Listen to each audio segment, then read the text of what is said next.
আরজি করের রায় নিয়ে, কিন্তু আমি যেহেতু হেলিতে ছিলাম বলে আমি ডিটেলসটা এখনও শুনিনি। তো আপনাদের কাছ থেকেই শুনলাম যে এটা নাকি যাবজ্জীবন দেওয়া হয়েছে। এটা আপনাদের কাছ থেকেই প্রথম আমি শুনলাম। আমার রিঅ্যাকশন ইজ ভেরি ক্লিয়ার।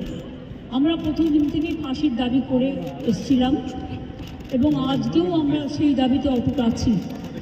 কিন্তু আদালতের রায় ন্যাচারালি এখন সবাই মিলে কি বলবেন আমি জানি না, বাট আমার কথা আমি বলতে পারি বা আমার দলের বক্তব্য যেটা হচ্ছে, আমরা 3টে কেসে আপনারা দেখেছেন 54 দিন থেকে 60 দিনের মধ্যে আমরা ফাঁসি অর্ডার করিয়ে দিয়েছি।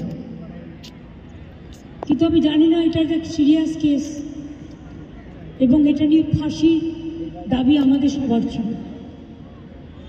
সেক্ষেত্রে বিচারের রায় নিয়ে আমি আমার কথা বলতে পারি।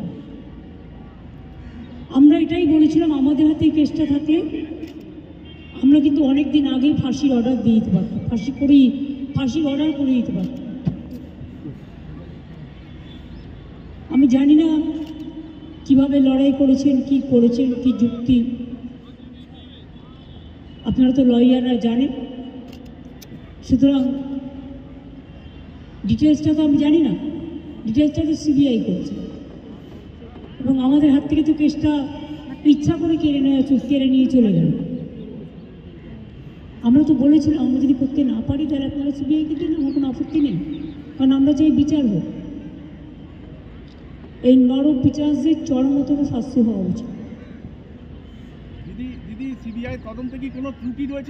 আমি এসব বলতে পারবো না, কিন্তু আমি এখনো আপনিও লয়ার, আমিও অ্যাজ এ লয়ার আমি এ কথা বলছি যে আমি তো ডিটেলস কাগজপত্র দেখিনি, but I am not satisfied. কারণ আমি ফাঁসি হলে অন্তত মনকে সান্ত্বনা দিতে পারতাম।